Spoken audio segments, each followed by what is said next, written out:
¿Sí? Entonces, ahí estamos grabando, le doy compartir. Entonces, bueno, vamos a iniciar lo que es el coloquio de posgrado en Derecho. El tema central que tenemos ahorita son los derechos humanos y el desarrollo social. En esta ocasión, bueno, tenemos tres ponentes. Vamos a iniciar esta intervención a cargo del doctor Octavio Román Cisneros con el tema derechos humanos y principio pro hombre. Entonces, le cedo la palabra. Adelante, doctor, bienvenido. Buenas noches a todos. Muchas gracias por la invitación. Por cuestiones de tiempo, bueno, disponemos de 15 minutos, tiempo máximo, así es que trataré de ser lo más breve posible. Es un tema muy amplio, es un tema muy controvertido, pero a mí me parece que es un tema en realidad muy importante para los jóvenes. Este principio pro persona, resulta ser de mucha utilidad hoy para potencializar los derechos humanos, los derechos fundamentales y las garantías. Así es que, bueno, gracias por la invitación. Quisiera compartir pantalla, maestro Francisco, no sé cómo puedo habilitarlo.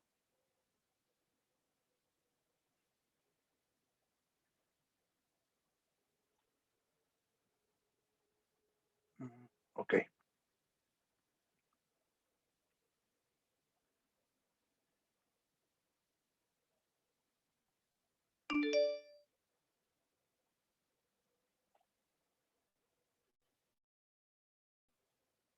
No sé si ya es posible que vean la pantalla, si alguien me puede ayudar. Sí, doctor, ya se observa. Gracias. Muchas gracias. Bueno, pues vamos a comenzar, si les parece bien. eh, el principio pro homine. ¿Qué es el principio pro homine? En el año de 2011, en julio 10 de 2011, hay una de tantas reformas constitucionales que nuestros mandatarios han hecho. Esta reforma se conoce como la reforma de los derechos humanos y básicamente voy a enfocarme en el artículo primero constitucional, porque esta reforma potencializa estas garantías y estos derechos fundamentales y hace cambio de algunas palabras estratégicamente, que a la larga en esta presentación trataré de ser muy explícito para que se entienda el porqué, el contexto de las nuevas palabras. Me voy a centrar directamente en el párrafo segundo de este artículo constitucional que dice: las normas relativas a los derechos humanos se interpretarán de conformidad con esta Constitución y con los tratados internacionales de la materia, favoreciendo en todo tiempo a las personas la protección más amplia. Este párrafo subrayé algunas frases donde dice interpretar de conformidad y favoreciendo en todo tiempo a la persona. Este es en realidad el principio pro persona. ¿Qué es? Aquí tendríamos que hablar del bloque de convencionalidad. ¿Qué es el bloque de convencionalidad? Y por otro lado, tendríamos que también analizar, ¿verdad? ¿Qué es la potencialización de estos derechos? Bueno, aquí hay un cambio en el artículo constitucional. A su izquierda verán ustedes el título anterior, dice de las garantías individuales, y a su extrema derecha verán ustedes que dice de los derechos humanos y de sus garantías. Aquí pongo las frases que dice derechos humanos. ¿Qué son los derechos humanos? Pues eh, son las potestades inseparables e inherentes del hombre. ¿Qué son las garantías individuales? Bueno, las garantías son las medidas individualizadas y concretas en la que la Constitución protege a cada uno de los derechos. Son los medios e instrumentos jurídicos de naturaleza procesal que tienen como finalidad proteger los derechos. Luego dice que son los derechos fundamentales. Existe una serie de excepciones en relación a qué son los derechos fundamentales. Yo en lo particular, dentro de las clases que doy en el CIU, yo pongo de manifiesto que de la Declaración Universal de los Derechos Humanos, de los 30 artículos de la Declaración Universal, estos se traslapan a nuestra legislación en la parte dogmática y en otros artículos. Y esos son los derechos fundamentales. ¿Cuál es la importancia de estos derechos fundamentales? Bueno, pues son todo lo inherente a nuestras garantías, a nuestros derechos como ciudadanos, como personas, desde el momento que nos tenemos una identidad en este país. Bueno, dice ahí, la sustitución de individuo por persona reconoce los principios de universalidad e igualdad de los derechos humanos. ¿Cuál es el concepto de persona? Es entendida como todo ser humano titular de iguales derechos y deberes. Luego dice aquí, emanamos de su común dignidad y los casos en que sea aplicable deben ampliarse estos derechos también. Bueno, los principios rectores de los derechos humanos, me parece que todos los conocemos, son estos derechos de universalidad, inalienabilidad, indivisibilidad, interdependencia y progresividad. Estos derechos, esos principios son muy conocidos, de hecho, me parece que no tenemos que hacer aquí mucho, detenernos mucho, pero hay otros principios que tienen una mayor capacidad y que son hoy el nuevo paradigma en esta materia, que es el principio de presunción de inocencia, un principio muy importante, este principio pro persona, porque yo les digo a mis alumnos, ¿verdad?, que en mis clases, que este principio es la llave hoy de un mundo de conocimientos y de oportunidades en cualquier materia dentro del derecho para poder hacer una defensa adecuada. Porque a través del bloque de convencionalidad existe un sinnúmero de posibilidades de poder pues exigir estos derechos humanos, estos derechos fundamentales y estas garantías. Voy a cambiar y aquí empezaré a ponerles, si me permiten, qué es el principio pro persona. Dice que el principio pro persona es acudir a la norma más amplia y a la interpretación más extensiva para reconocer derechos protegidos, para reconocer la norma o interpretación más restringida en el caso de establecer restricciones permanentes al ejercicio de los derechos o de sus suspensiones extraordinarias. Dice, emplear la norma más favorable a la persona, tanto en la aplicación como en la creación de las normas. Este es el párrafo segundo del artículo primero constitucional que les hacía referencia. ¿Por qué? Porque de lo que habla básicamente es de que siempre se favorecerá en todo momento la norma que mayor beneficio obtenga la persona a la cual le sea aplicable esta norma. Aquí vamos a tener que el principio pro persona tiene dos variantes, que es la preferencia interpretativa, se busca la interpretación que optimice más un derecho constitucional. Dice, las limitaciones legales a los derechos humanos no deben ser interpretadas excesivamente, sino de modo restrictivo. Hablamos de que no tienen que ser generalizadas. Se debe interpretar la norma de modo que optimice su ejercicio. Luego viene la otra condición, que es la preferencia de las normas. El juez aplica la norma más favorable a la persona con independencia de su jerarquía formal. Esto es básicamente las preferencias de normas. Es el aspecto que nosotros tenemos que como abogados o como estudiosos de los derechos fundamentales siempre potencializar. ¿Por qué? En materia de apelación, en materia de amparo, siempre tenemos que tener mucho estudio en ver qué norma nos favorece más, qué norma le favorece más a la persona que defendemos o al estudio que estamos realizando, pero tiene que ser en preferencia de las normas para ver cuál es la que más beneficio se puede obtener.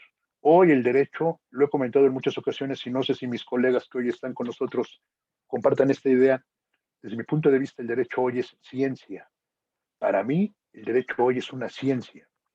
Y luego dice, ¿qué es el control de convencionalidad?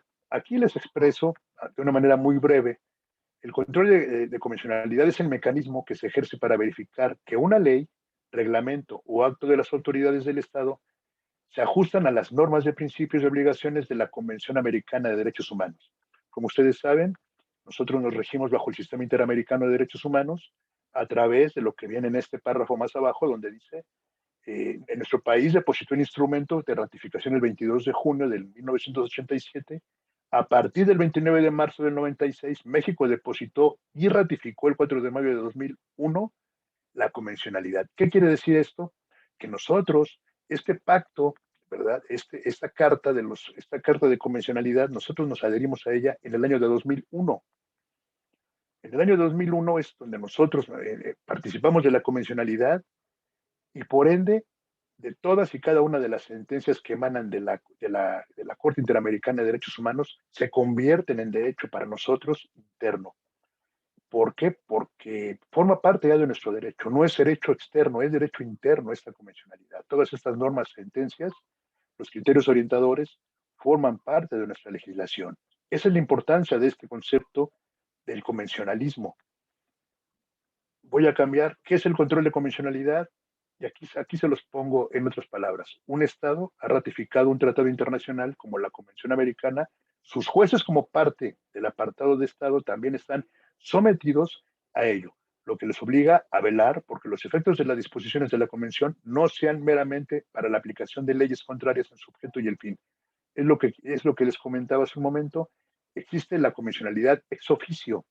¿Qué quiere decir? Los jueces mexicanos se convierten en jueces internacionales, porque a través de la convencionalidad se tiene que dar la aplicación de estas normas o de estas sentencias.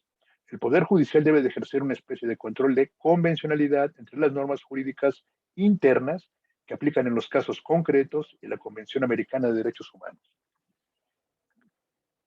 Cualquier autoridad interna está obligada a aplicar las disposiciones de orden internacional y ejercer el control de convencionalidad ex oficio entre las normas internas y la Convención Americana. Es aquí donde les comentaba que se unen y se vuelve uno solo. El derecho es uno solo a través de la convencionalidad. La aplicabilidad es ex oficio y exigible para los juzgadores.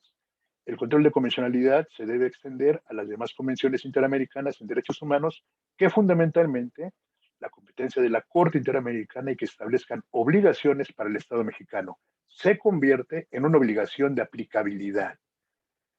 Yo les comento a los alumnos dentro de la clase, yo doy la materia de Derecho Internacional de los Derechos Humanos, que nosotros, muy pocas veces cuando nosotros hacemos nuestros escritos iniciales, pues invocamos el derecho internacional, porque pensamos que es algo que no nos compete como derecho interno, y no. Hoy yo lo que estoy tratando de convencer a estos chicos es que volteen a ver esto, el bloque de convencionalidad, que en sus demandas iniciales, en sus escritos iniciales, interpongan ya derecho internacional a través de las sentencias, a través de las normas y de los criterios de la Corte Interamericana, para que de esta forma la autoridad les conteste en el mismo nivel. Los jueces tienen que estudiar derecho internacional. Yo no estoy diciendo que no lo estudien, simplemente lo que digo es que en la medida en que nosotros exijamos como abogados o como ciudadanos una mejor aplicabilidad de este convencionalismo, nuestras sentencias serán más concretas y explicadas de otra manera muy diferente. No sé cómo ando de tiempo, maestro Francisco. Bueno, Sí, no, dice, perdón, dos minutitos todavía, profe. muchas gracias. El control de convencionalidad ex oficio es un modelo de control difuso de la constitucionalidad. Y dice así, todas las autoridades del país, dentro del ámbito de sus competencias, se encuentran obligadas a velar no solo por los derechos humanos contenidos en la Constitución Federal, sino también por aquellos contenidos en los instrumentos internacionales. Esto lo habla el artículo primero constitucional también, en el párrafo segundo, como ya lo vimos, y luego dice, por aquellos contenidos de los instrumentos internacionales celebrados por el Estado mexicano, adoptando la interpretación más favorable del derecho humano del que se trate. Aquí hablamos nuevamente del convencionalismo, lo que se conoce en la doctrina como principio pro persona. Yo les digo a los alumnos que en la Constitución no aparece tácitamente, ¿verdad? Es el carácter interpretativo de este principio, porque tácitamente no aparece el texto en el artículo primero, en el párrafo segundo, según el principio pro persona. Es la interpretación, básicamente interpretación jurídica. Estos mandatos contenidos en el artículo primero constitucional deben interpretarse junto con lo establecido en el artículo 133 para determinar el marco dentro del que se deben realizar el control de convencionalidad ex oficio en materia de derechos humanos a cargo del Poder Judicial, el que deberá adecuarse al modelo de control de constitucionalidad existente en cada país. Bueno, en la función jurisdiccional en donde los jueces están obligados a preferir a los derechos humanos contenidos en la Constitución y en los tratados, aún a pesar de las disposiciones en contrario que se encuentren en cualquier norma inferior. Si bien los jueces no pueden hacer una declaración general sobre la invalidez o expulsar del orden jurídico las normas que consideren contrarias a los derechos humanos contenidas en la propia Constitución y en los tratados, aquí les cito una serie de artículos de la Constitución, sí están obligados a dejar de aplicar las normas inferiores, dando preferencia a las contenidas en la Constitución, y en los tratados internacionales. Aquí hablamos del control, no me quisiera meter, por tiempo no quise meterme en control difuso, en control concentrado, porque por el tiempo, pero básicamente de lo que se habla es del principio pro persona. Bueno, con esto yo doy por terminada esta presentación, espero haya sido clara mis explicaciones. Como vuelvo a insistir, es un tema bastante amplio y el tiempo es muy corto, pero espero haya servido en algo esta conversación. Quedo pendiente de algún comentario y gracias por su atención. Buenas noches. Sí, doctor, muchas gracias. Ahorita vamos a entrar a esa parte ya de interacción. que también me gustaría que a lo mejor entre ustedes, entre los ponentes, la pudieran tener. Vamos a pasar ahora con el doctor Jesús Fernando Chávez Flores, que también es profesor de ay, no sé qué pasa, está compartiendo. Debo de dejar de compartir pantalla, ¿verdad, maestro? Sí, sí, algo así es lo que está pasando, se está viendo. Ok, entonces vamos a pasar ahora con el profesor Jesús Chávez con el tema los derechos humanos y la prueba ilícita en el derecho penal. Adelante, doctor, muchas gracias.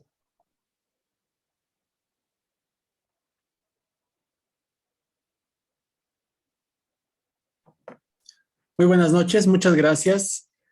Gracias, maestro Francisco Torres, por esta invitación para participar en este coloquio. Retomando lo que nos comenta el doctor Cisneros, a partir del año 2011 hay una reforma constitucional de enorme trascendencia para el derecho.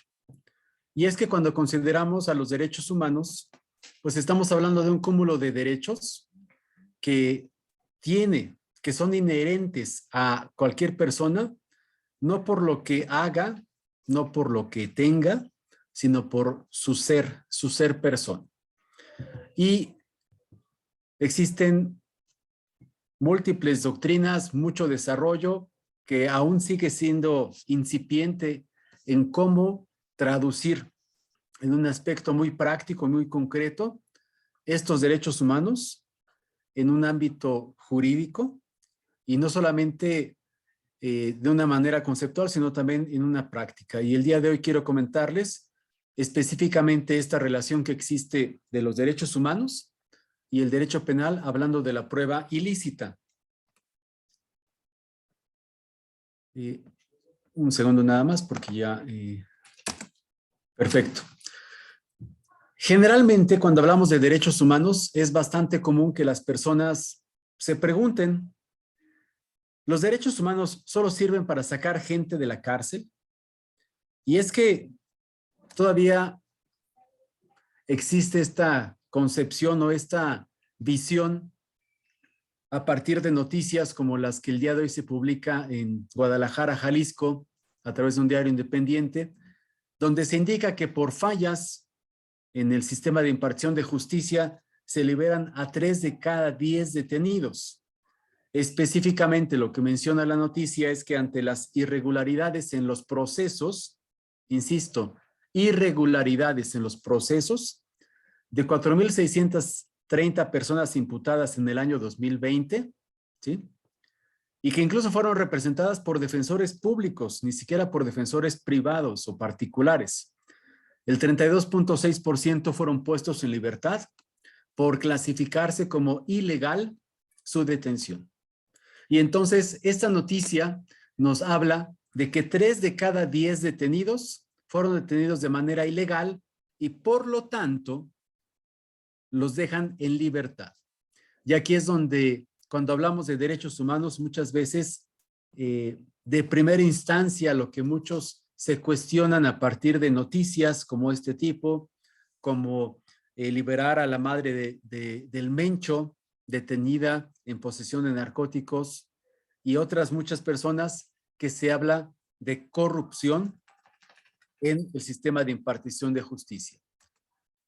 Y es que debemos preguntarnos, ¿esta protección para una persona de sus derechos fundamentales, cómo se compagina con esta concepción que tienen las personas ante este tipo de noticias o incluso ante situaciones personales de considerar si los derechos humanos solamente son el pretexto para fomentar una corrupción en la impartición de justicia?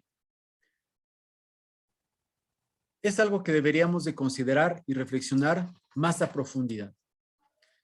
Hay un principio general establecido por el artículo 97 del Código Nacional de Procedimientos Penales, que nos dice que cualquier acto realizado con violación a derechos humanos será nulo y no podrá ser saneado ni convalidado. Y que esta nulidad va a ser declarada incluso de oficio por el órgano jurisdiccional al momento en que se advierta esta violación a derechos humanos. Y aquí observamos una aplicación específica de esto que nos comentaba el doctor Cisneros respecto a la trascendencia de la reforma constitucional en materia de derechos humanos para el sistema jurídico mexicano, porque en materia penal se está reforzando la concepción de que hay una nulidad en las actuaciones procesales cuando exista una violación a derechos humanos. Más aún, el artículo 264 nos habla de una prueba ilícita o de una nulidad de la prueba, estableciendo en su artículo 264 que se considera como prueba ilícita cualquier dato o prueba obtenido con violación a derechos fundamentales, lo que será motivo de exclusión o de nulidad. Hay, por lo tanto, una nulidad de la prueba porque se considera una prueba ilícita cuando ha sido obtenido con violación a derechos fundamentales. Pruebas ilícitas, pues deberíamos también de considerar pues este aspecto, tomando en consideración que por prueba entendemos en el derecho cualquier medio que permite generar una convicción en el juzgador respecto a los hechos controvertidos. Cuando hablamos de pruebas, hablamos de un elemento toral básico en cualquier proceso jurisdiccional. Sin duda, cobra mayor relevancia en el ámbito penal por la trascendencia que puede tener la privación de la libertad o la afectación a una persona imputada de un delito. Si son medios para comprobar la veracidad de las afirmaciones de los hechos ante un juzgador, ¿cómo es que pueden tener este carácter ilícito? ¿Cómo es que podemos llegar a conceptualizar que una prueba es ilícita, dicho en otros términos, ilegal? Estoy tomando una fotografía, estoy elaborando un dictamen pericial. ¿Dónde está la posible ilicitud? Prueba ilícita, pudiéramos considerarla como aquella que se obtiene, aquí es importante, aquella que se obtiene con violación al debido proceso. Es una prueba que se está obteniendo con violación al debido proceso. Como se está violentando al debido proceso, hay una ilicitud. Por ejemplo, la autoincriminación. En el sistema penal inquisitivo anterior al sistema actual penal, que es acusatorio adversarial, la reina de las pruebas era la autoincriminación, es decir, la confesión o aceptación de la comisión de un hecho ilícito. Aplicaban el Tehuacán, aplicaban actos de tortura y aplicaba incluso presión psicológica para aceptar una imputación con tal de no tener alguna afectación para otra persona. Pues al día de hoy eso implica una flagrante violación a los derechos humanos. No te puedes autoincriminar porque es contrario al principio que nos comentaba y explicaba el doctor Cisneros de una presunción de inocencia. Se presume que eres inocente hasta que se demuestre lo contrario. Y no basta con que te autoincrimines para tener por ya completa una imputación. Necesitamos contar con diferentes elementos probatorios para que esto pueda generar una certeza, una convicción en el juzgador. Porque incluso nos establece la Constitución que si hay duda, no se puede condenar. Otro ejemplo es el incumplimiento de las reglas para la obtención de las pruebas. Si se me ocurre tomar el teléfono de una persona, puedo hackear su cuenta y descargar conversaciones o colocar algún dispositivo para estar grabando sus conversaciones telefónicas, pero no cuento con una autorización judicial para ello, pues estoy obteniendo datos de prueba de manera ilícita, violentando derechos de una persona. No se diga de los actos de tortura o tratos crueles, que incluso afortunadamente se nos pasó esta moda a partir de algo terriblemente mal hecho en los Estados Unidos, colocándole la rodilla en el cuello a un ciudadano y provocándole la muerte, pero que desató una moda que cualquier intento de detención de un policía lo videogrababan acusándolo de que había un trato cruel. Me queda claro que el policía no le puede decir a un delincuente, sea usted tan amable de subirse a la patrulla. Tampoco se trata de que sea un abuso o exceso de fuerza, mucho menos de tortura. Pero no podemos catalogar automática e inmediatamente la liberación de un imputado, considerando que es un acto de corrupción de la autoridad jurisdiccional, porque lo cierto es que en la gran mayoría de esos casos, lo que ha habido es una violación al debido proceso y por lo tanto estamos en presencia de una prueba ilícita y esta ilicitud genera una nulidad. ¿Qué consecuencia tiene? Pues que el juzgador no puede considerar esa prueba para emitir una resolución o emitir una sentencia condenatoria. ¿Los derechos humanos solo sirven para sacar a la gente de la cárcel? No. ¿Se ha hecho? Sí. Por un concepto establecido en la norma jurídica, buscando proteger el mayor bienestar de las personas, aplicando normas de protección de sus derechos humanos. Y no se necesita ser un experto en derechos humanos, no se necesita conocer las diferentes formas de conceptualizar los derechos humanos, sus diferentes formas de fundamentar, identificar claramente sus características, atributos. Lo que se necesita es ser experto en el proceso penal. Y si hay una violación a alguna regla establecida en el proceso penal, automáticamente se está violentando el debido proceso y en consecuencia se están violentando derechos humanos. Porque el doctor Cisneros, la doctora Julieta Lara, el maestro Francisco Torres, su servidor y cualquier persona, tenemos, por el hecho de ser personas, este derecho humano a tener un debido proceso, que no es otra cosa más que evitar actos arbitrarios y autoritarios por parte de la autoridad. Y entonces, si existe un proceso, pues debo de ser procesado bajo esas reglas.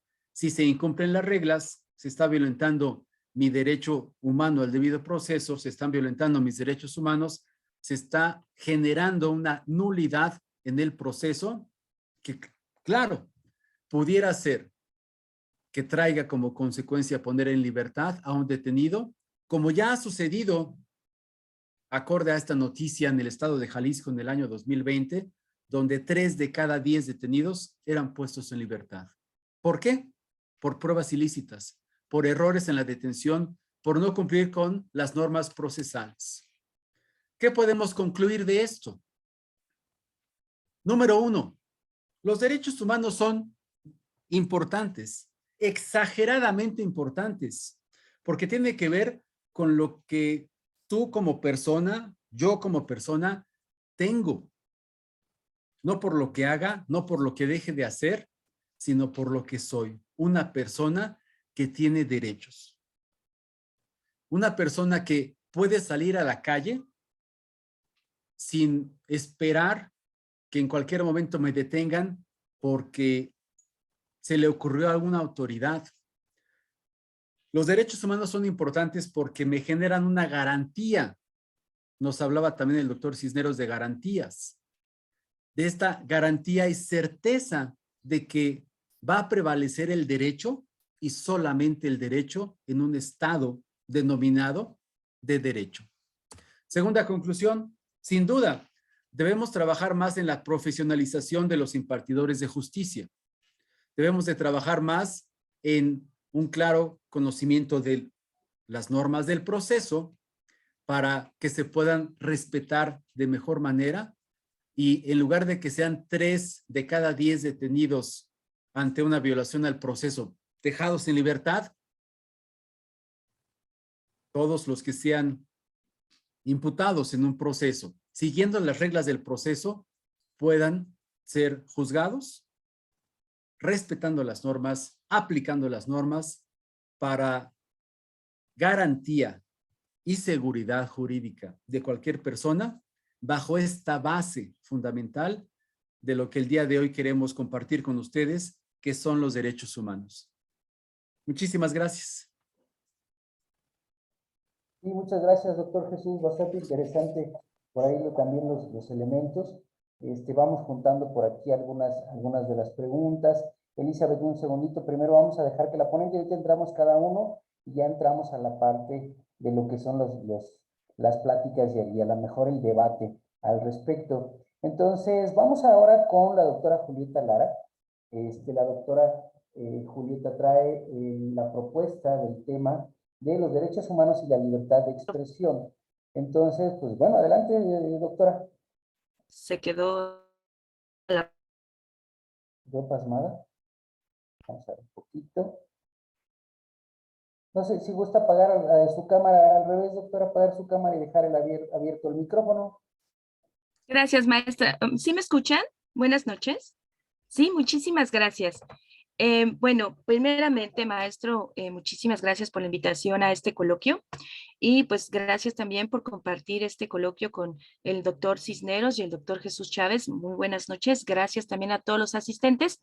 Y bueno, continuando específicamente con esta parte de los derechos humanos, voy a permitir compartir la presentación que traigo para todos ustedes, porque precisamente vamos a tratar el tema específico de lo que es la libertad de expresión y lo que son los derechos humanos. ¿Se ve bien la pantalla? Sí tenemos. Sí. Muchísimas gracias.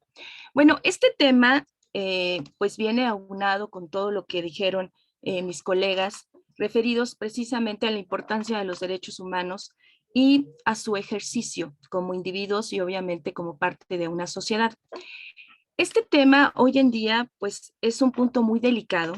Estamos en una situación específica en nuestro país en donde hablar de libertad de expresión pues obviamente va a caer en 2 puntos muy importantes que son los que vengo a poner aquí en la mesa el día de hoy. La primera parte de pues de este coloquio me voy a referir precisamente a lo que es el derecho a ejercer nuestra libertad de expresión y posteriormente vamos a colocar lo que son los criterios de nuestro máximo tribunal constitucional, la Suprema Corte de Justicia de la Nación, con respecto a la dimensión y la dirección que tiene hoy en día este derecho humano a la libertad de expresión. Primero comienzo con una cita del Premio Nobel de la Paz, Liu Xiaobo, que habló precisamente sobre la importancia de la libertad de expresión en los regímenes democráticos, o más bien como algo inherente a las sociedades civilizadas que hoy en el mundo debiesen de estar atentas a lo que es precisamente la defensa y el ejercicio de sus derechos.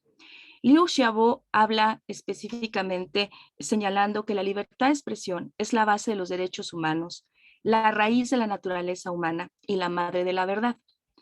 Él señala que matar la libertad de expresión y específicamente es insultante o es insultar los derechos humanos, reprimir la naturaleza humana y suprimir la verdad.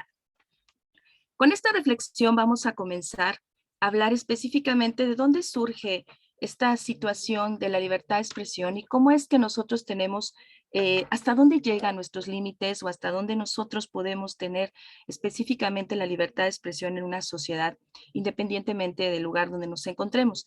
Aquí en nuestro país, pues obviamente vamos a referir específicamente los últimos acontecimientos señalados con lo que ha habido respecto precisamente a lo que es los asesinatos de los periodistas y bueno, ya más adelante vamos a tratar de tomar este punto pues con el debido respeto que se merece de acuerdo con el derecho.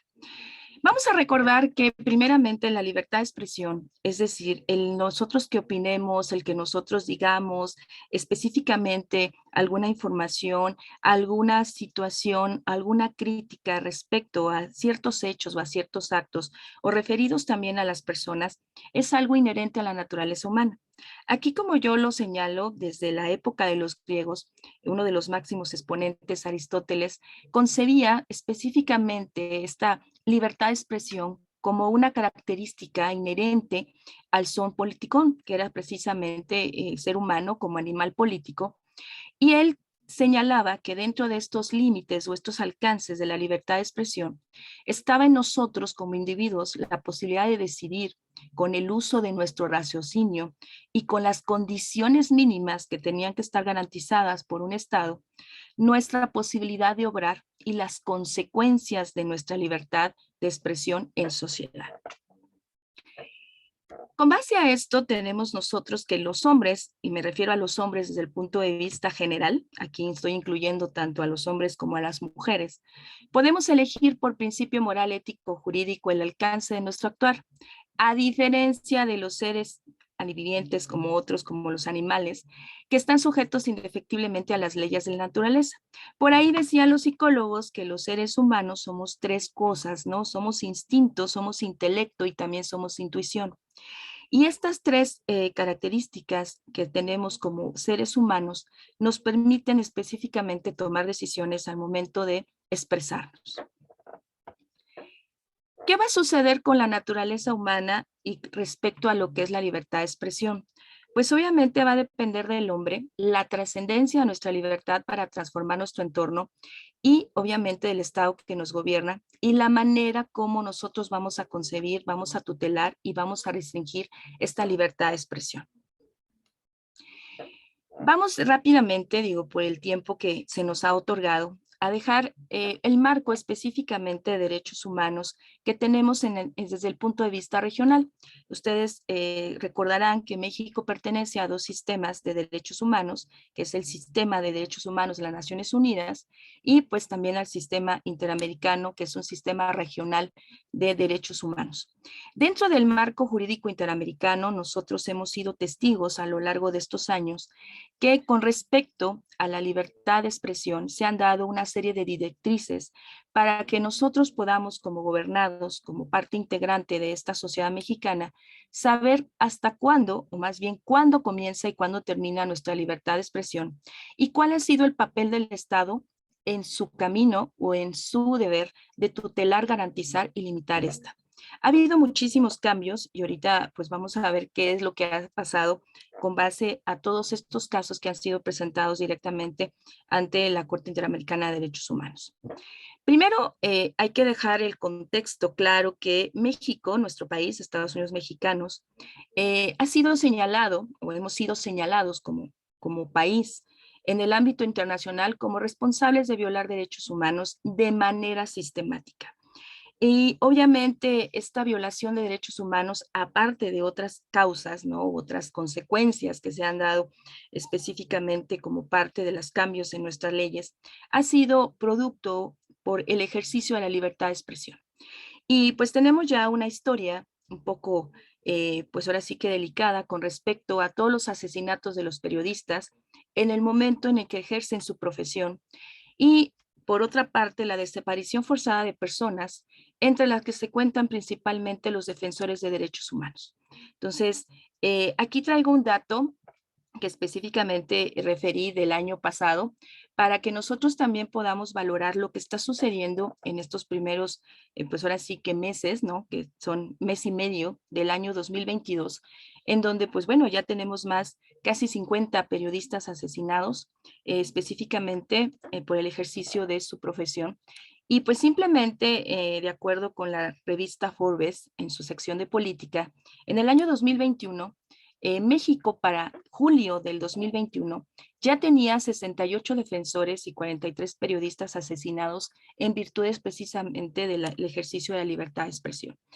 Esta situación de peligrosidad por el hecho de llevar a cabo mi libertad de expresión como un derecho humano sigue siendo una causa principal de los principales delitos que ha habido en estos primeros meses, referidos específicamente a los periodistas. Ahora, ¿cómo puedo yo dimensionar y direccionar la libertad de expresión con respecto precisamente al ejercicio tanto de los periodistas como también como persona, como individuo, con respecto a mi uso y alcance y límites que la propia Constitución, en el artículo 6º, que regula precisamente lo que es la libertad de expresión, tiene con respecto a las decisiones de nuestro máximo Tribunal Constitucional? Bueno, primeramente comentarles que la Suprema Corte de Justicia de la Nación ha señalado que el derecho de la libertad de expresión es crucial para las sociedades contemporáneas. En la mayoría de sus sentencias que se han plasmado de acuerdo a estas consideraciones que hemos tenido en la Corte Interamericana de Derechos Humanos, se ha dado específicamente una serie de criterios que plasma los límites y a su vez la libertad que tenemos en el ejercicio directo de nuestra expresión al momento de, por ejemplo, estar utilizando un lenguaje correcto o en su caso con respecto a la facultad que tiene el Estado para censurar específicamente ciertas opiniones o en su caso ciertas expresiones. Primero me voy a referir a los límites que hay dentro del artículo 6º y 7º respectivamente de nuestra Carta Magna sobre los límites de la libertad de expresión. Posteriormente voy a retomar con base a los últimos criterios de la Corte cuáles han sido, pues obviamente, los alcances que nosotros tenemos con respecto a estas limitaciones. Ahora, ¿cuáles son las primeras limitaciones que se ventilan en este artículo 6º de nuestra Constitución? Primeramente, las relacionadas con la moral, la vida privada y los derechos de terceros.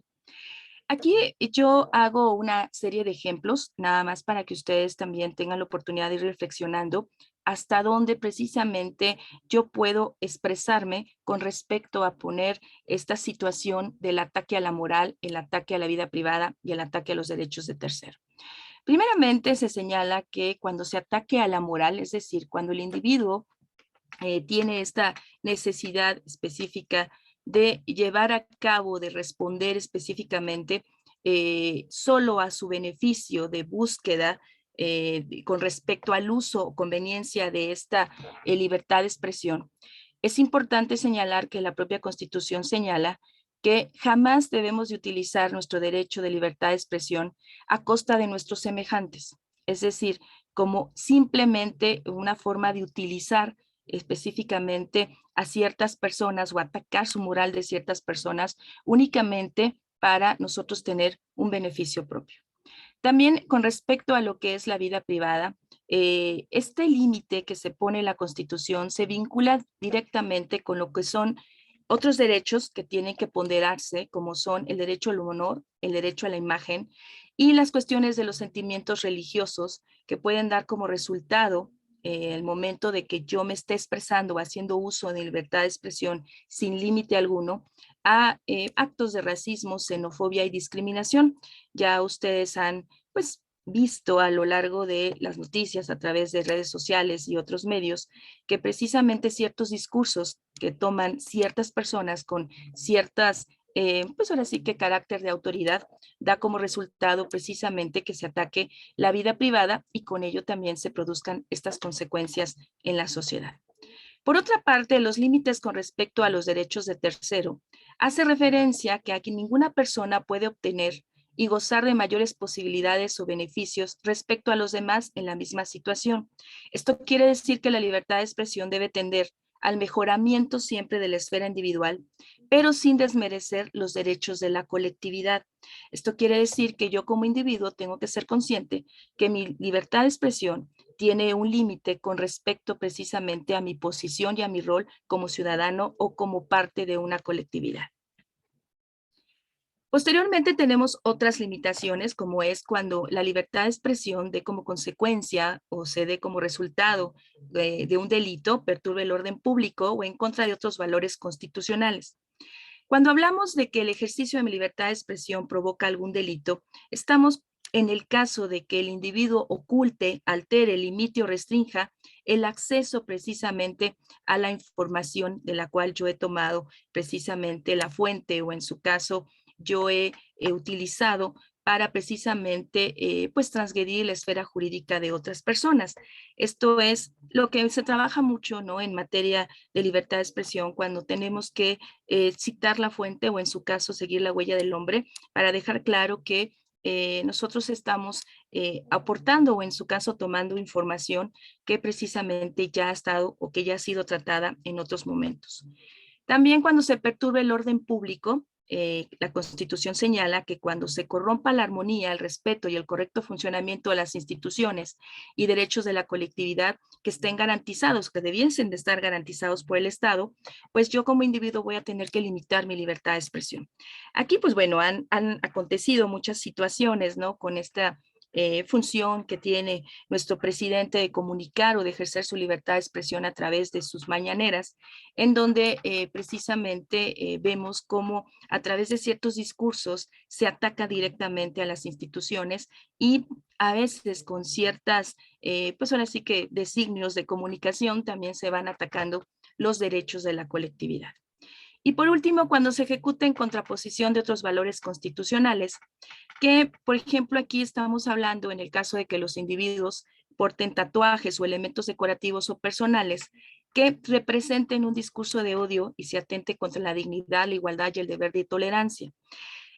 Aquí estamos hablando de situaciones específicas en donde ustedes a lo mejor laboralmente se han dado cuenta que cuando hay situaciones en las que ustedes como profesionistas van a trabajar con ciertos sectores de la población, como es específicamente con niños, se prohíbe que precisamente uno pueda expresarse libremente a través de ponerse tatuajes o en su caso de ponerse ciertos elementos decorativos como pueden ser piercings, como pueden ser color en el cabello, etcétera, etcétera, que den como resultado que pudiésemos pues dar el ejemplo de la representación de ciertas consideraciones que atenten precisamente contra los derechos de la personalidad que tienen todas las personas.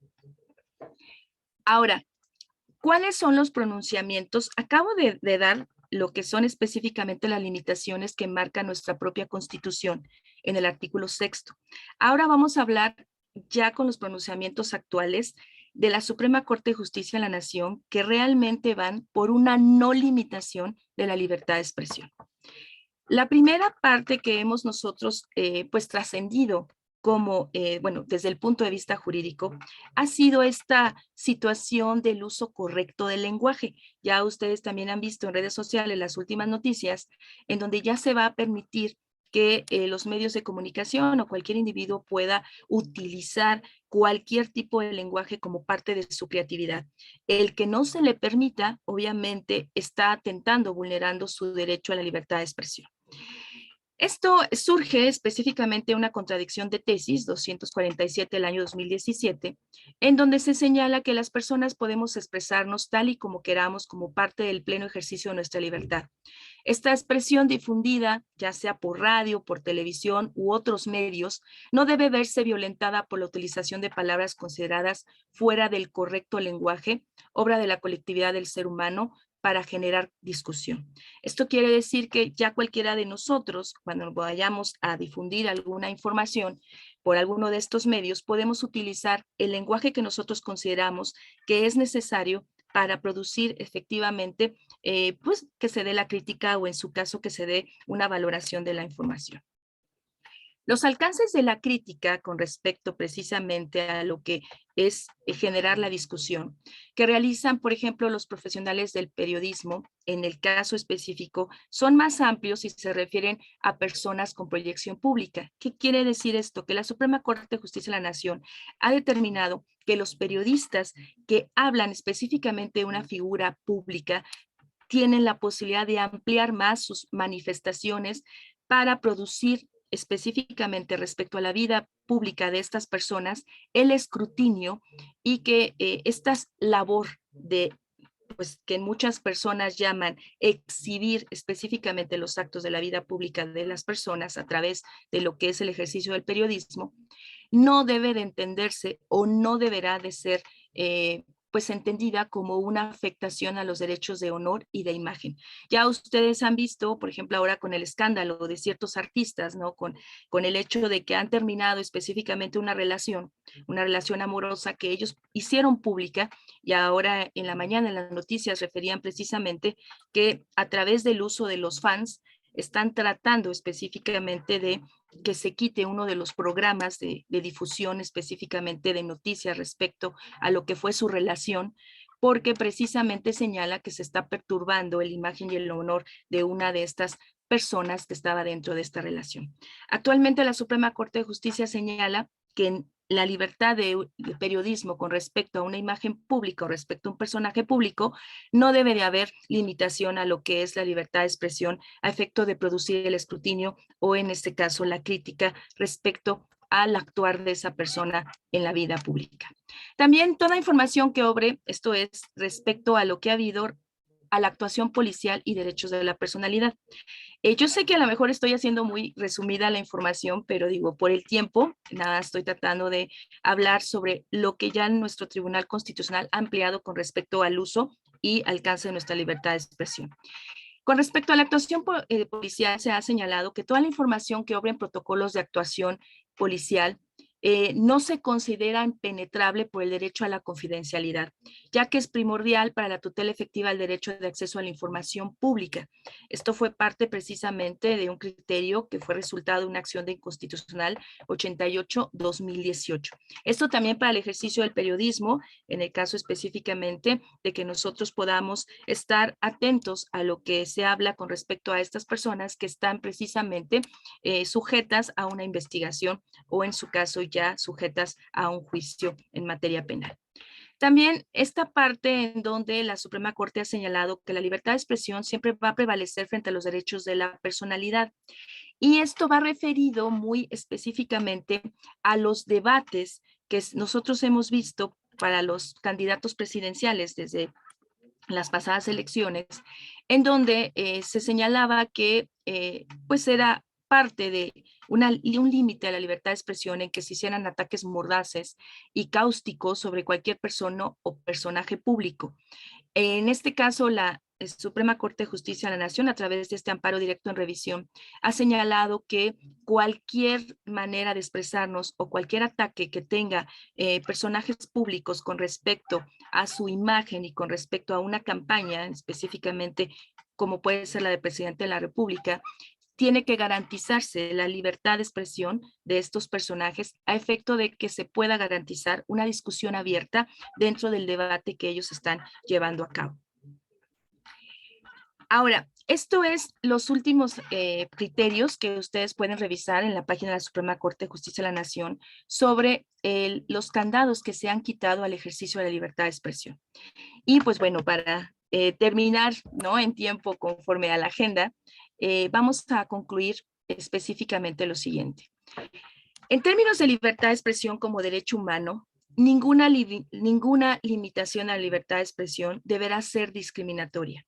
Por tanto, en nuestro país, gracias a los criterios de la Suprema Corte de Justicia de la Nación, debe de quedar o ha quedado proscrita de manera total la censura y se amplían totalmente las reglas para los discursos de interés público, como aquellos relativos a la dignidad y a la identidad personal, que sin duda alguna son el camino para que nosotros podamos ejercer de manera plena la libertad de expresión, obviamente aunada a lo que es la responsabilidad del individuo, de la sociedad y del Estado. Por otra parte, tenemos que tener claro que hoy el ejercicio de la libertad de expresión es connatural a un sistema democrático. Entonces, cuando estamos viendo situaciones específicas de violación sistemática o la pérdida de la vida por esta cuestión del ejercicio de la libertad de expresión, tenemos que también preguntarnos si realmente estamos en un ejercicio democrático, o estamos realmente en una sociedad democrática o en un Estado democrático de derecho, porque esto nos da la pauta específicamente para poder valorar la dimensión y la dirección del ejercicio del derecho humano de la libertad de expresión. Y por último, la defensa de la libertad de expresión solo puede provenir de nosotros mismos como individuos, guiarse por nosotros mismos como individuos en sociedad, para que nosotros podamos desentrañar la naturaleza, los límites y su vinculación con otros derechos constitucionalmente tutelados. A final de cuentas, aunque nosotros aquí, los tres ponentes, veamos en cierta manera, de manera pues ahora sí que puede ser individualizada ciertos derechos, no significa que estos no estén unidos y tengan que ser progresivos con todos los derechos humanos que nosotros tenemos como individuos dentro de un Estado y obviamente dentro de una sociedad. Bueno, he finalizado, maestro Torres. Muchísimas gracias. Y muchas gracias, bastante interesante. Híjole, la verdad es que hay muchas cosas por ahí entre los tres que ahorita comentaban en los temas. Y voy a darle lugar a Elizabeth Cervantes, que nos hace tres preguntas. No sé cómo quieren que hagamos la dinámica. En este caso, ¿qué les parece a ustedes? Si ustedes mismos la leen, dejamos que Elizabeth no lo plantee directamente, ¿no? Elizabeth, ¿quieres empezar con alguno de ellos?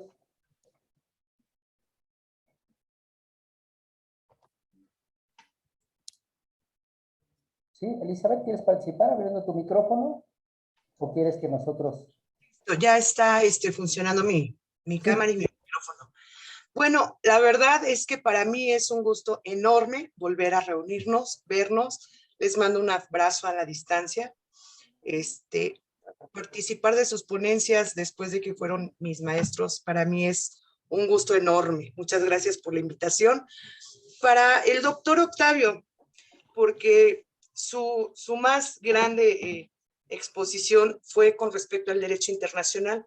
Lo importante sería que saber su opinión de cuál es la trascendencia del conocimiento del derecho internacional para la aplicación en el sistema doméstico y los procesos judiciales, porque hay mucho desconocimiento, como bien decía él. Lo importante es que nos exponga esa trascendencia.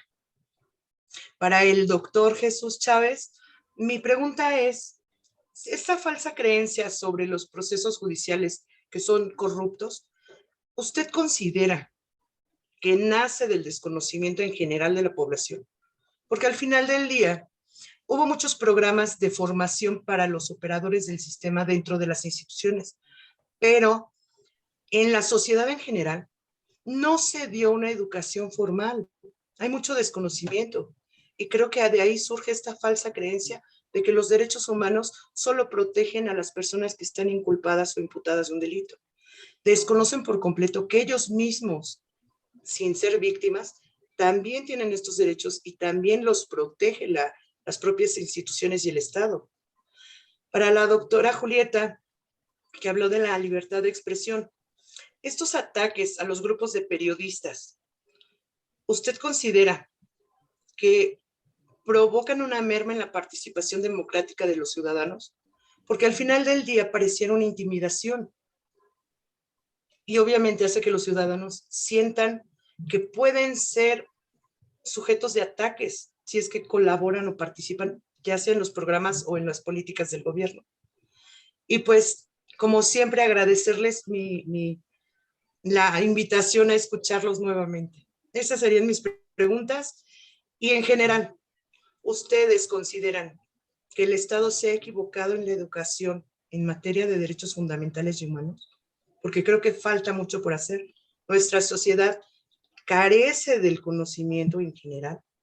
Y nosotros como operadores del derecho o conocedores del derecho sabemos esto, pero allá afuera las personas comunes, los civiles que no están cerca del derecho, creo que no tienen claros los límites y tampoco tienen claro cuáles son sus derechos. ¿Nos hemos equivocado?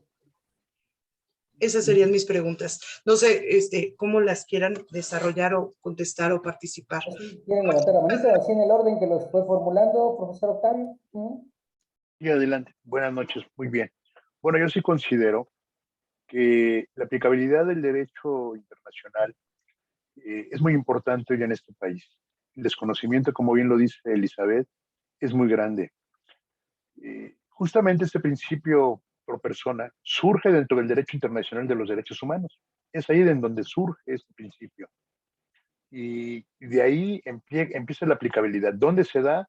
Bueno, principalmente se da o se tiene que dar en los tribunales constitucionales, en las Cortes Supremas en otros países, me estoy refiriendo, y en las salas constitucionales. En México, ¿en dónde se puede dar más?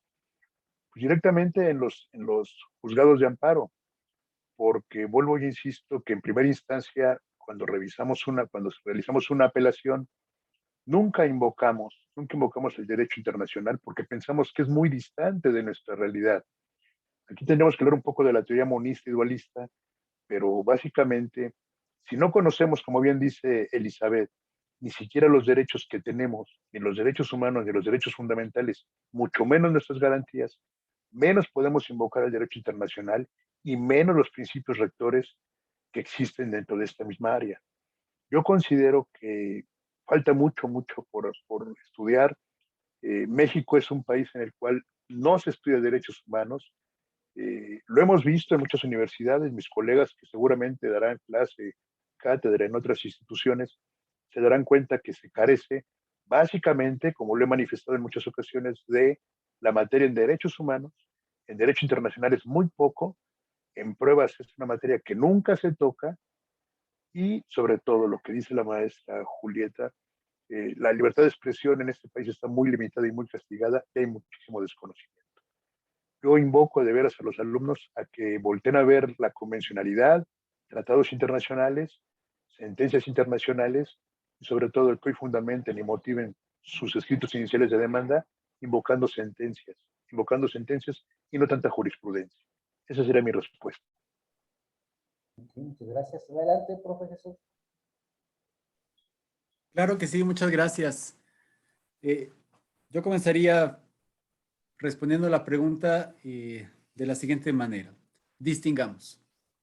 Una cosa es la educación en materia de derechos humanos hacia la sociedad. Otra cosa es la formación o profesionalización de los impartidores de justicia en temas de derechos humanos.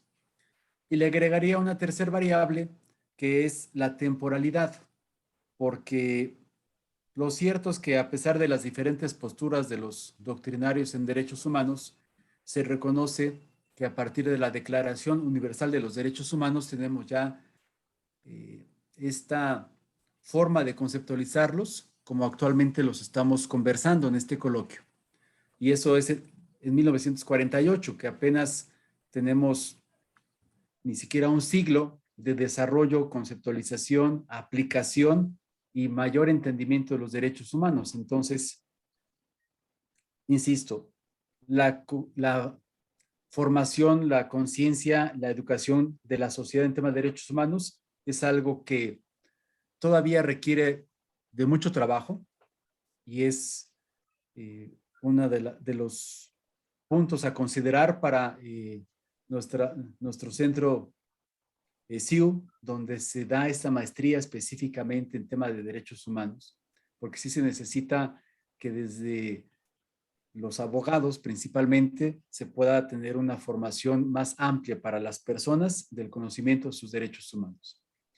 Yo creo que esta formación o profesionalización de los impartidores de justicia sí ha fallado porque no se ve tan reflejada como debería de ser, porque a pesar de que tenemos muy poco tiempo con una doctrina de derechos humanos, lo cierto es que debería de cobrar mayor urgencia en la profesionalización de los impartidores de justicia para que en lugar de dejar libres a 3 de cada 10, pues ya no se deje libre a nadie.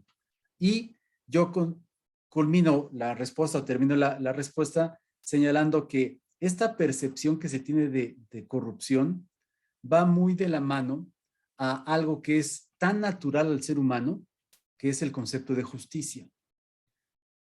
A veces los papás nos enfrascamos y las mamás a que el bebé aprendiendo a hablar empiece a decir papá, mamá, y vamos a ver quién gana para ver cuál es la primera palabra que dice nuestro hijo.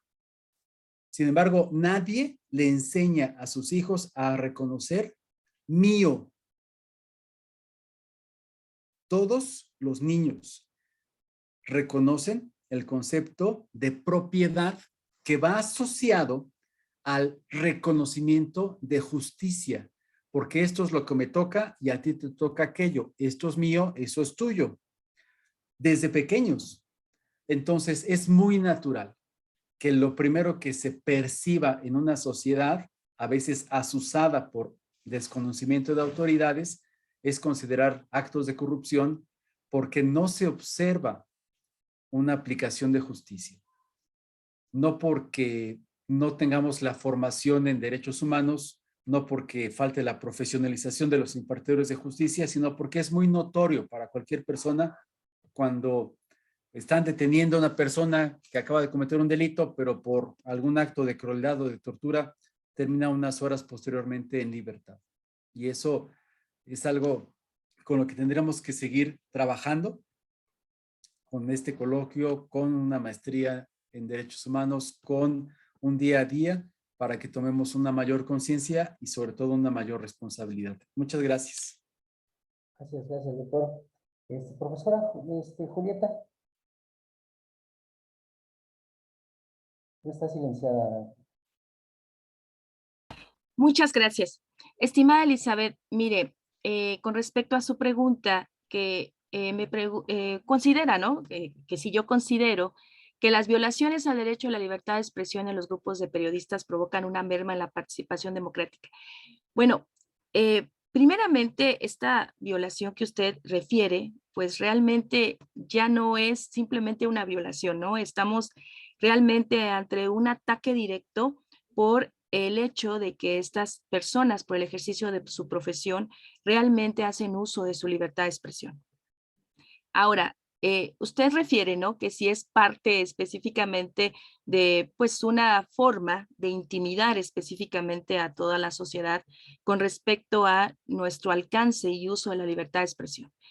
Primeramente, es gravísimo, ¿no? Que estemos en una situación en donde los derechos mínimos de libertad de expresión no puedan ser tutelados por el Estado. La propia Constitución en su artículo primero señala que la tutela efectiva de los derechos humanos, y esto le corresponde primeramente a las autoridades.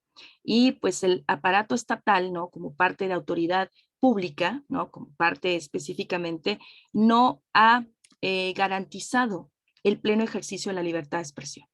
Esto da como resultado, obviamente, estamos todos en un sistema, estamos todos, obviamente, bajo el aparato estatal desde el punto de vista de estar gobernados, que sí va a inhibir en la sociedad específicamente lo que es el ejercicio de la libertad de expresión.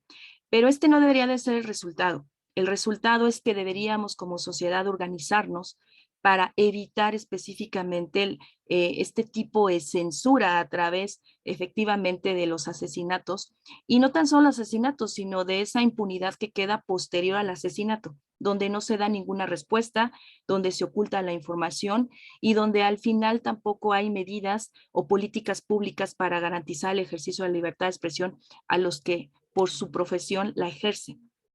Ahora, esto también es síntoma de que no estamos en una sociedad civilizada democráticamente. Esta pregunta, bueno, más bien esta respuesta va relacionada con lo que usted preguntaba de que si nos estamos equivocando en nuestro país con respecto a la educación de derechos humanos. No lo considero así, digo, ha habido grandes propuestas específicamente en diferentes programas de estudios como es en esta nuestra universidad en donde se da la posibilidad de incluir estas materias para precisamente fortalecer el perfil de todo profesionista. Lo que sí es que cuando estamos en una sociedad en donde existen otras pues problemáticas severas como es la corrupción, como es la impunidad, como es la inseguridad, pues obviamente no se puede llevar a cabo el ejercicio de ningún derecho. No se tiene las plataformas para poder llevar a cabo el ejercicio de los mismos. Esta cuestión de la libertad de expresión, pues obviamente es gravísima porque ya muchos periodistas a nivel mundial han señalado que cuando en una sociedad el Estado no permite y no garantiza la libertad de expresión, nos estamos convirtiendo en una sociedad a manos específicamente de gobiernos tiránicos, en donde obviamente no se pierde tan solo la libertad de expresión, sino también se suprimen los demás derechos humanos. Entonces sí estamos en un punto coyuntural grave y yo apuesto, al igual que lo hicieron mis colegas, porque los profesionistas, por la que la sociedad en general realmente se organice y seamos responsables también de exigirle al Estado que respete ahora sí que nuestros derechos humanos y que nosotros la ejerzamos de manera efectiva. O sea, es una corresponsabilidad, no nada más se trata del Estado, no nada más se trata del individuo, ni nada más se trata de la sociedad. Todos somos responsables porque estamos dentro de un mismo sistema, pero estamos precisamente en una situación grave en México con respecto a los derechos humanos, en todas las áreas, no nada más en las áreas específicas de procuración de justicia o en el caso específico del ejercicio del periodismo con respecto a la libertad de expresión. No sé si haya alguna otra pregunta. Por tu parte, Elizabeth, ¿no? Doctor Acevedo. Con el gusto de saludar a tan distinguidos ponentes y felicitarlos muy sinceramente porque en tan cortísimos minutos tratar de abarcar un tema tan trascendente, tan importante y sobre todo tan extenso, pues sí que hicieron ustedes un esfuerzo digno de aplauso. Así es que los felicito muy, muy sinceramente. ¿Qué es lo que nos deja como resultado de las exposiciones de ustedes? Para quienes hemos escuchado esta charla, bueno, pues una preocupación muy sincera de que todavía en nuestro país tenemos un altísimo grado de homicidios de los periodistas. Pareciera que estamos en un estado de guerra abierto. Solo en los casos de guerras entre países se dan estos ejemplos de matanzas de periodistas de tan alto índice. La guerra de Siria fue un ejemplo muy claro de estos eventos, en donde se mataban a los periodistas de los periódicos internacionales, a los corresponsales, en forma cotidiana. Bueno, los niveles de homicidios en nuestro país a periodistas están rebasando los números de asesinatos en esos países que estaban en guerra. Esto es verdaderamente desastroso y digno de que tomemos una gran atención en esto para algún día tratar de resolverlo. Y el otro problema que, como siempre, en México nos distinguimos de que las cosas que salen mal, pues seamos de los primeros en estar en los lugares donde salen las cosas mal, es la enorme cantidad de violaciones en los procesos penales que propician el que muchísimos delincuentes queden en libertad, precisamente por la falta de profesionalización de los operadores del proceso y de las policías y de todos aquellos que intervienen en las investigaciones. Estos dos datos sí son realmente tristes de constatar los que acontecen en nuestro país. Pero ustedes, exponentes, que los felicito muy sinceramente, no tienen culpa de esas estadísticas. Ustedes nada más las expusieron y nos llamaron la atención. Así es que les mando una muy sincera felicitación, un fuerte abrazo y saludo a mi exalumna que también estuvo aquí presente con mucho afecto para todos. Muchas gracias. Muchas gracias, doctora Acevedo. Los demás quisieran platicar algo más, ahondar algún punto al respecto con lo que es el tema. La verdad es que es un tema, como comentaron, yo creo que muy amplio, muy necesario. Y la verdad es que, pues, desde el punto de vista de lo que es lo humano, nosotros tenemos que priorizar eso, ¿no? Independientemente, a lo mejor habrá discusiones, gustos, ideologías al respecto, pero yo creo que es muy importante que podamos establecer bien esas reglas para lo que es la sana convivencia, el bien vivir, el bien ser, ¿no? El bienestar de todas las personas. Entonces yo creo que eso es muy importante. Y nada más así de manera general, para ir cerrando lo que es el coloquio, esta idea de los derechos humanos realmente vamos hacia un buen camino hacia el bienestar y el desarrollo social. No sé quién. Bueno, tomo la palabra. Yo considero, maestro, que vamos en retroceso. En nuestro país vamos en retroceso con respecto precisamente a la tutela efectiva de los derechos humanos y a la libertad del ejercicio de los mismos. Para poder realmente ir avanzando, necesitaríamos considerar tener, pues ahora sí que un aparato específico, es decir, garantías mínimas, tendríamos que tener también una sociedad participativa, una sociedad responsable. Y pues en los últimos años, tal y como lo refirió querido maestro Acevedo, pues realmente estamos en una situación muy delicada con respecto precisamente al ejercicio de los derechos humanos. La mayoría de las personas no considera o no tiene confianza en el sistema estatal, específicamente Procuración de Justicia. Hay mucha impunidad, hay mucha corrupción, independientemente de que el discurso sea distinto, ¿no? De lo que escuchamos de la parte de las autoridades estatales, de parte específicamente de los órganos del presidente de la República. Pero sí estamos, para mí estamos en un retroceso y como dice el maestro Acevedo, hay que poner puntos muy importantes de dónde vamos a parar y a dónde vamos a comenzar ya al avance, porque nos estamos yendo, como quien dice, al extremo, ¿no? Al extremo y nunca alcanzamos realmente una sociedad democrática plena, nunca lo alcanzamos, pero estábamos en camino de. Y ahora, como están las situaciones, específicamente la situación en la cual nosotros nos desarrollamos como profesionistas, como padres de familia, como roles que tenemos como estudiantes, maestros, etcétera, etcétera, pues sí existe el miedo, ¿no? Existe el miedo porque precisamente cuando estamos tratando de ejercitar nuestros derechos, realmente nos damos cuenta que estamos solos, ¿no? Pero desafortunadamente, a veces esa es la sensación, ¿no? Que tenemos. ¿Sí? ¿Los demás, profesores? Sí, no sé quién quiera primero, doctor Octavio. Bueno, si les parece, yo tomo la palabra. Yo considero que sí es manifiesto el retroceso que seguimos teniendo con este gobierno de la Cuarta Transformación, este famoso foro de Sao Paulo que nos viene afectando y este gobierno que al margen de hacer a la sociedad inclusiva está dividiéndolos, nos divide como sociedad, nos polariza y por otro lado también la inmensa ignorancia que tenemos de los derechos humanos en las clases marginadas. Dentro del ámbito de los profesionistas, pues hoy tenemos que los que tenemos la fortuna de estudiar en el extranjero, pues hoy somos estigmatizados o señalados como que nada más vamos a aprender a robar.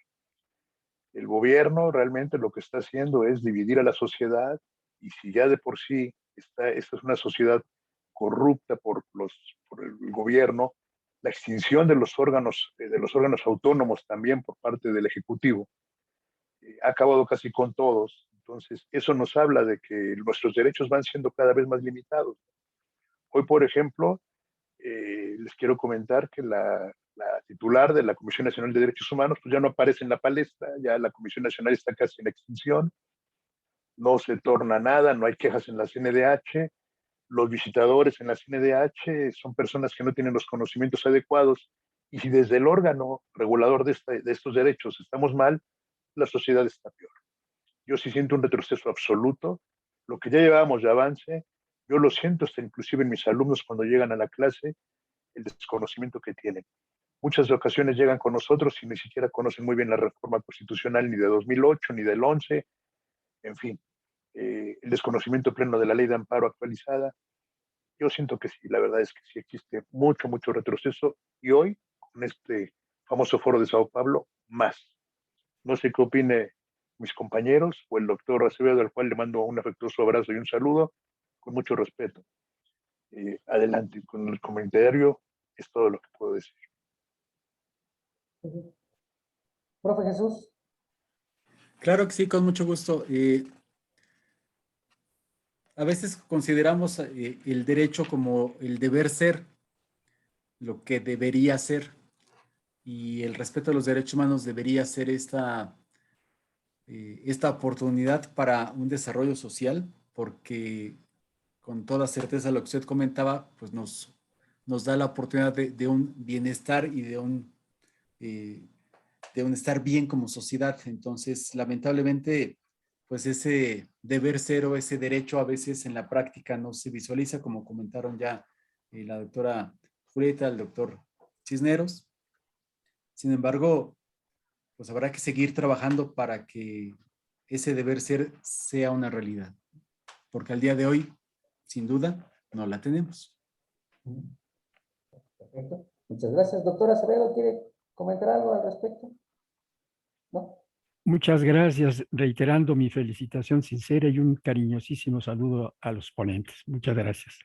Perfecto, pues muchísimas gracias a todos.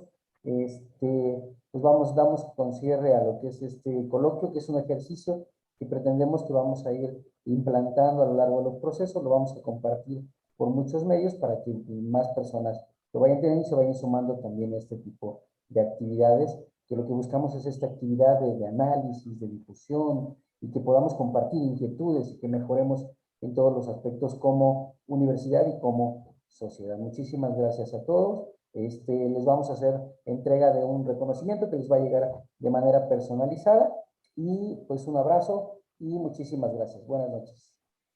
Muchas gracias. Buenas noches a todos. Muchísimas gracias, estimada maestra Elizabeth. Un fuerte abrazo, que también fue mi alumna. Muchas gracias por su participación. Hasta Muchas pronto. gracias. Muchas gracias a todos. Un abrazo. Maestro Buenas noches. Cisneros, maestro Chávez, un gusto saludarlos. Gracias, maestro Acevedo. Gracias, maestro Torres. Gracias. Buenas Muchas noches. gracias. Buenas noches a Gracias a todos. ustedes.